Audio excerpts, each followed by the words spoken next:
माझं नाव वीरेन आहे आणि आज जी कथा मी तुम्हाला सांगणार आहे ती मला माझ्या एका मित्राने पाठवली होती.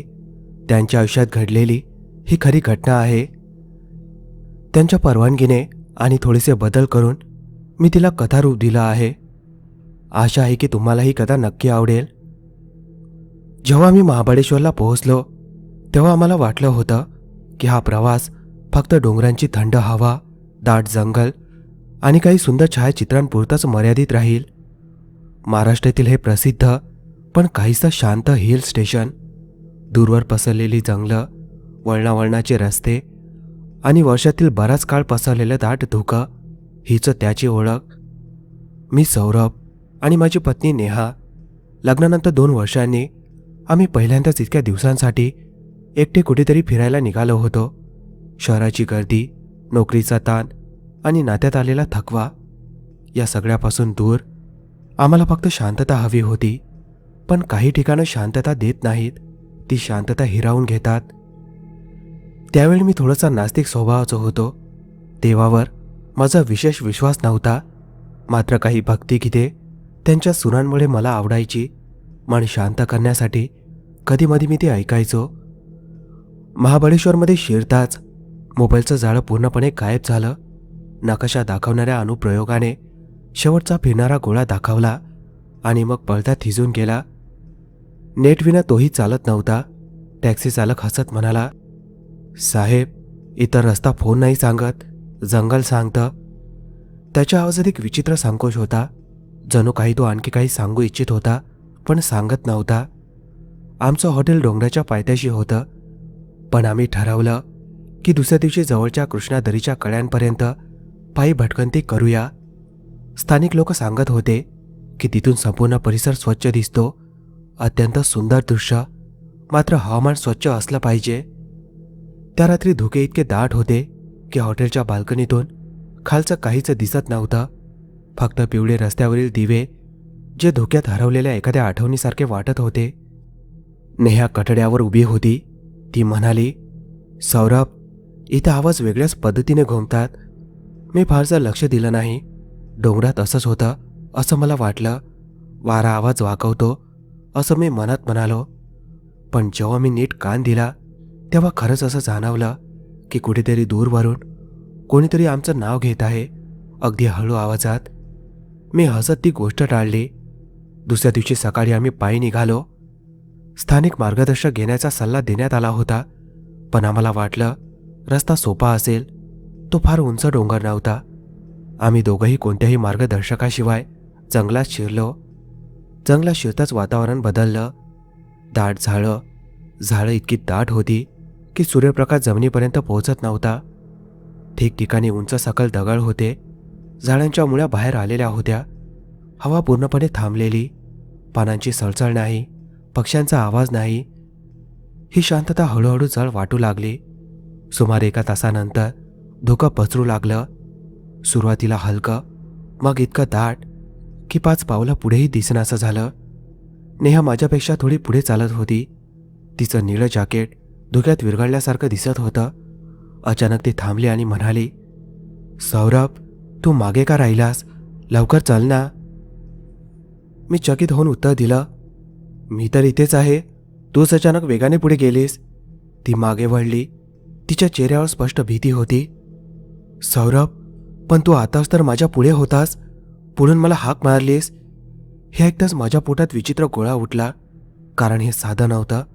मी तिला माझ्या जवळच राहायला सांगितलं. आम्ही आता अगदी एकमेकांना चिकटून चालू लागलो. तेवढ्या धुक्याच्या आतून पुन्हा आवाज आला, सौरभ, इकडे ये. हा रस्ता बरोबर आहे. तो आवाज नेहासारखाच होता, अगदी स्पष्ट. नेहाचा हात माझ्या हातात घट्ट झाला. ती कुजबुजली, सौरभ, तो माझा आवाज नाही. आम्ही घाबरून जागीच थांबलो. हृदय जोरजोरात धडधडत होतं.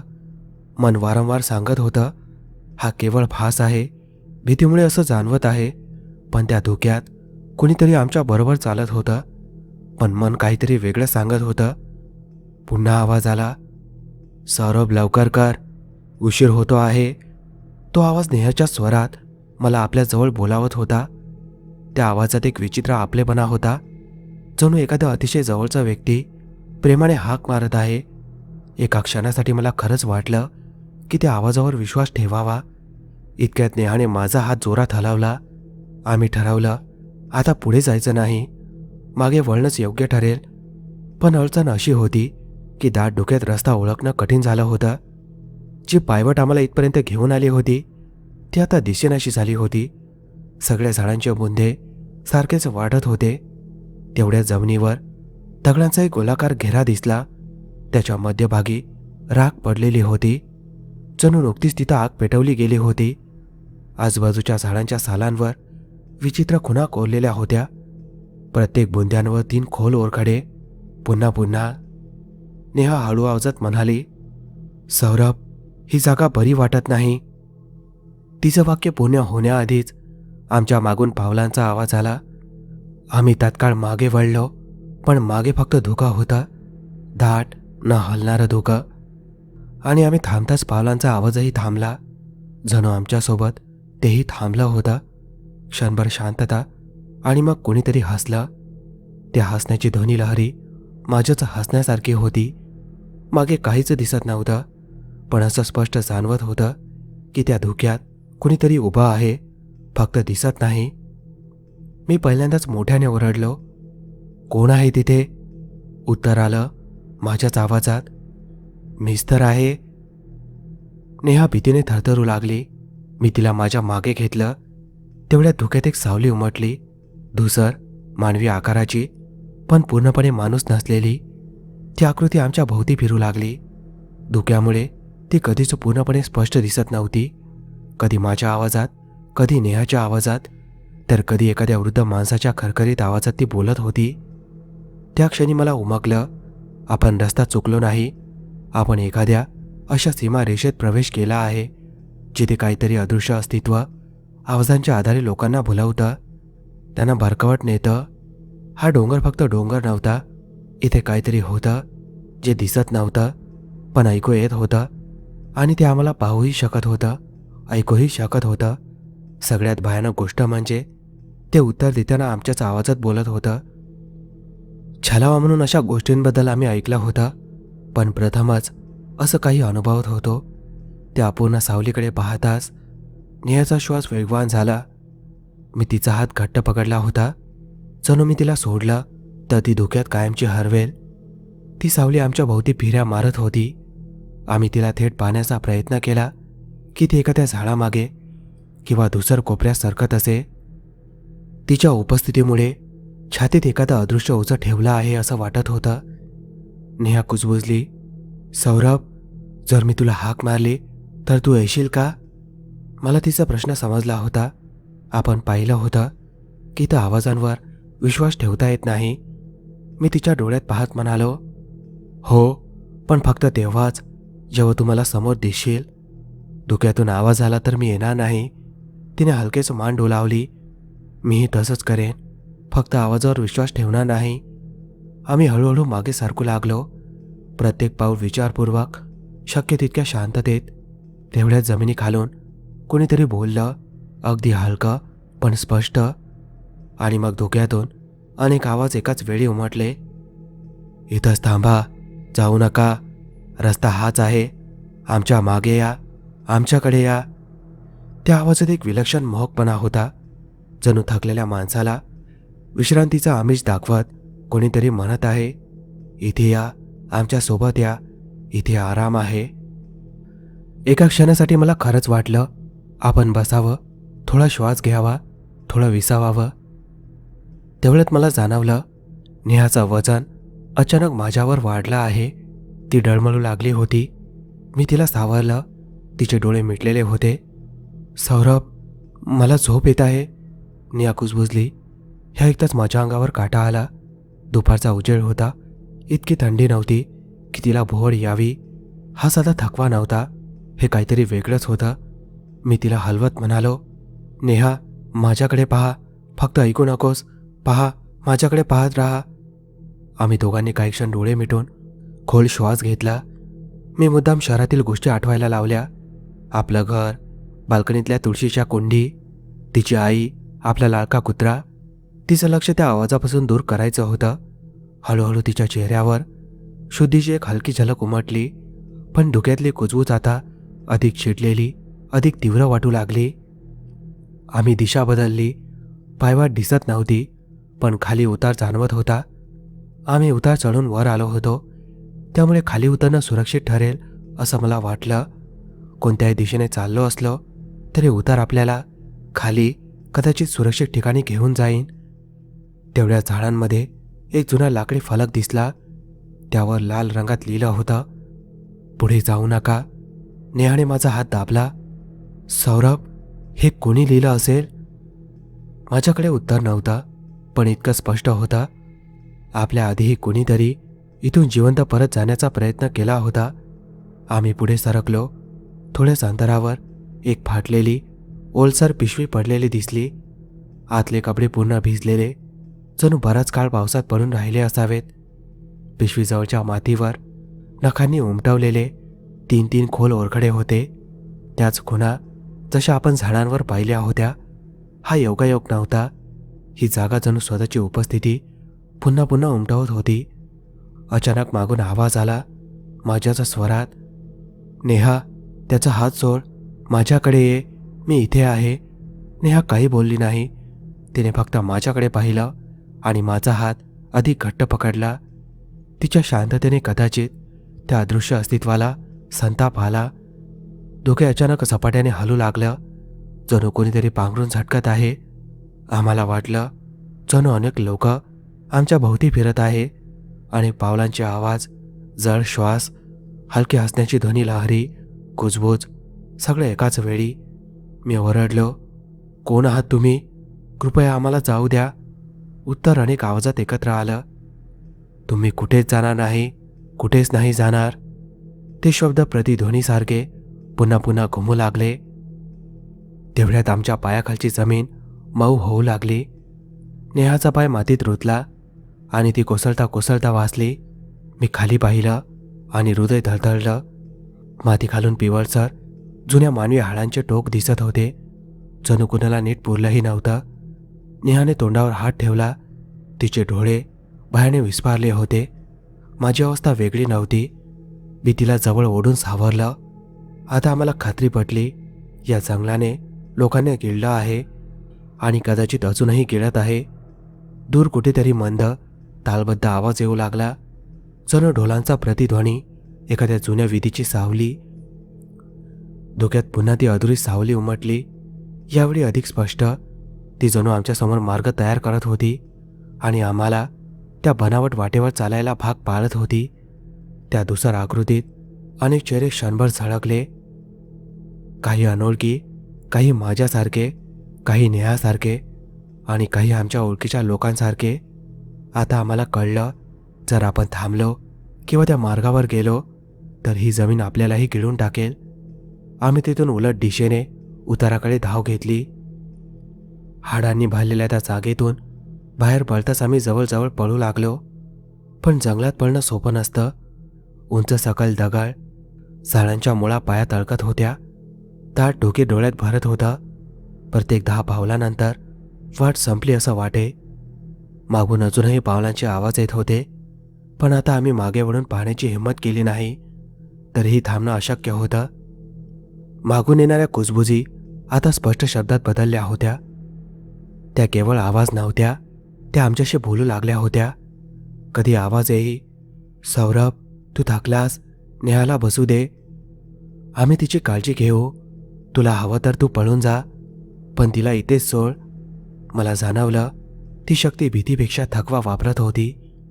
माणूस फार घाबरला तर लढतो, पण तो पुन्हा थकला की गुडघे टेकतो. म्हणूनच ते आम्हाला घाबरवत होते, पळवत होते, जेणेकरून आम्ही दमून हार मानू. भीतीला स्वतःचा एक वास असतो आणि कदाचित त्या जंगलाचा तोच वास हवा होता. धावताना अचानक आम्ही एका मोकळ्या जागेत आलो. जंगल थोडं बाजूला सरकल्यासारखं झालं होतं. समोर एक जुनी दगडी इमारत दिसली, अर्धवट कोसळलेली, शेवाळ्याने झाकलेली. ती कदाचित कधीकाळी एखादं देऊळ असावं. प्रांगणात एक तुटका चबुतरा होता. आजूबाजूला विखुरलेले जुने तेल दिवे. देवळाच्या आतली हवा वेगळी वाटत होती. ती जळ नव्हती तर स्थिर होती, जणू काळ इथे अडकून पडला होता. नेहा हलक्या आवाजात म्हणाली, सौरभ, इथे आत बरं वाटत आहे. मला लगेच समजलं, बाहेर जे आम्हाला खेचत होतं, पाठलाग करत होतं, ते या देवळाच्या आत येत नव्हतं. जणू या जंगलाची काही सीमा होती आणि ही जागा त्या सीमेबाहेरची.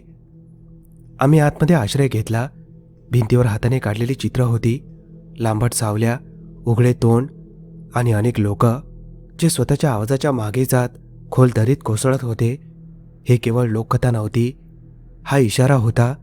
आवाजावर विश्वास ठेवून कधीच मागे जाऊ नका. एका कोपऱ्यात तांब्याचा फुटका गळा पडला होता. नेहाने हलकेच त्याला स्पर्श केला. त्यातून काही आवाज आला नाही, पण त्याच क्षणी बाहेरची कुजबूज अधिक तीव्र झाली, जणू कुणाला ते आवडलं नव्हतं. बाहेरून माझ्याच आवाजात हाक आली, काहीही स्पर्श करू नकोस, बाहेर ये. मी त्यात घट्ट आवडले आणि जोरात ओरडलो, नाही, आम्ही इथेच राहणार, आमचा पाठलाग सोड. माझा ओरडताच आवाज थांबला. क्षणभरासाठी आम्ही तिथे काही वेळ बसून राहिलो. श्वास हळूहळू शांत झाले, हृदयाची धडधड कमी झाली, पण पूर्ण दिलासा नव्हता. मला वाटत होतं, हा केवळ तात्पुरता थांबा आहे. ती गोष्ट अजून बाहेरच वाट पाहत आहे. तेवढ्यात नेहाने भिंतीवर कोरलेले काही जुने शब्द वाचले, अर्धे पुसलेले तरी स्पष्ट. जो ऐकेल तो भटकेल, जो पाहिल तो वाचेल. मी ते शब्द पुन्हा उच्चारले. हा केवळ मजकूर नव्हता, हा नियम होता. आम्ही ठरवलं, बाहेर पडताना एकमेकांकडे पाहत राहायचं, आवाजांकडे पुन्हा दुर्लक्ष करायचं.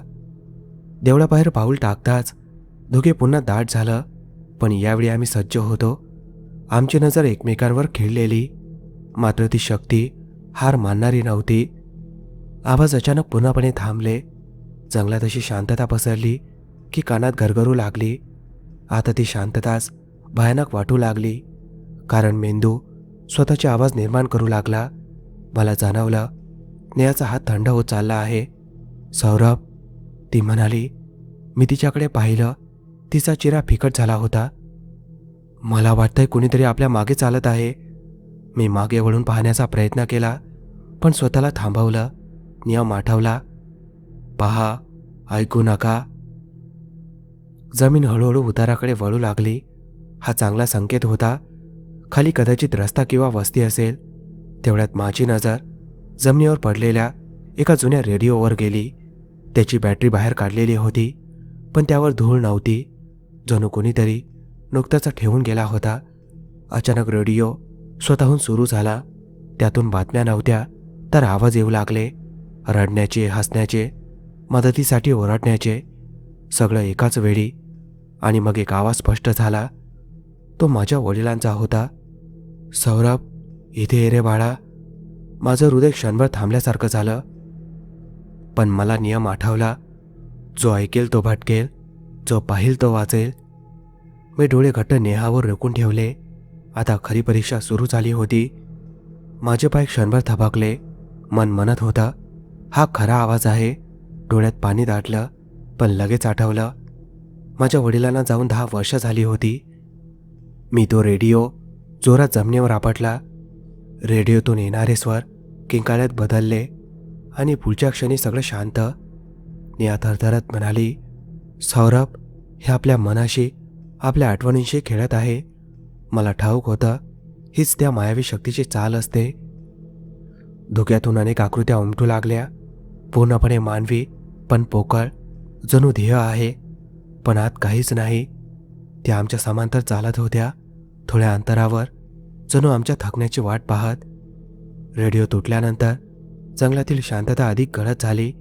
आता कुजबूज नव्हती, हसणं नव्हतं, आवाजांचं झाडं नव्हतं, पण त्यांच्या जागी जे आलं ते अधिक भयानक होतं. ती होती खोटी आशा. जणू सगळं संपलं आहे, रस्ता मोकळा आहे, धोका गेला आहे. हीच सर्वात मोठी फसवणूक. मी नेहाचा हात अधिक घट्ट पकडला. ही शांतता देखील एक युक्ती आहे याची मला खात्री होती. आम्ही उताराने खाली उतरू लागलो. शेवटी झाडांमधून पिवळसर प्रकाश झिरपू लागला. रस्ता असेल, एखादं घर, आशेने हृदय वेगाने धडधडू लागलं. तेवढ्यात नेहाच्या मागे थोड्या अंतरावर एक सावली उभी राहिली. साधारण मानवी उंची, सामान्य चाल, पण चेहरा धुसर. त्याने हात उचलून इशारा केला. जणू म्हणत होता, या दिशेने या. नेहा कुजबुजली. सौरभ तो माणूस आहे का? मी उत्तर देण्याऐवजी नियम आठवला. पहा, ऐकू नका. मी नीट निरीक्षण केलं. तो चालत होता, पण पावलांचा आवाज येत नव्हता. धुके त्याच्या पायाखालून सरकत होतं, जणू त्याचे पाय जमिनीला स्पर्श करत नव्हते. आणि त्याला सावली नव्हती. मी हळू आवाजात म्हणालो, नाही, हा माणूस नाही, हाच तो मायावी. माझे शब्द ऐकताच तो थबकला. जणू आपण त्याचं खरं नाव घेतलं होतं. त्याने तोंड उघडलं, फार मोठं, पण आवाज आला नाही. तरी आसपासची हवा थरथरू लागली. त्याने एक दीर्घ श्वास सोडला. धुके त्याच्यासोबत मागे सरकलं. अचानक जमीन हादरू लागली. हलकी नव्हे तर खोल कंपने. जणू भूमिकाली काहीतरी प्रचंड आकार हलत होता. धुके वर उचललं गेलं आणि पहिल्यांदाच परिसर स्पष्ट दिसू लागला. आम्ही पाय वाटेवर नव्हतो. आम्ही दगड आणि झाडांनी बनलेल्या एका प्रचंड गोल वर्तुळात अडकलो होतो. आम्ही इतका वेळ त्या वर्तुळातच फिरत होतो. बाहेर पडूच दिलं नव्हतं. आम्हाला फिरवत, थकवत, मोडत होतं. ती सावली आता समोर स्पष्ट दिसत होती. तिचा चेहरा अनेक चेहऱ्यांचा मिश्रण होता.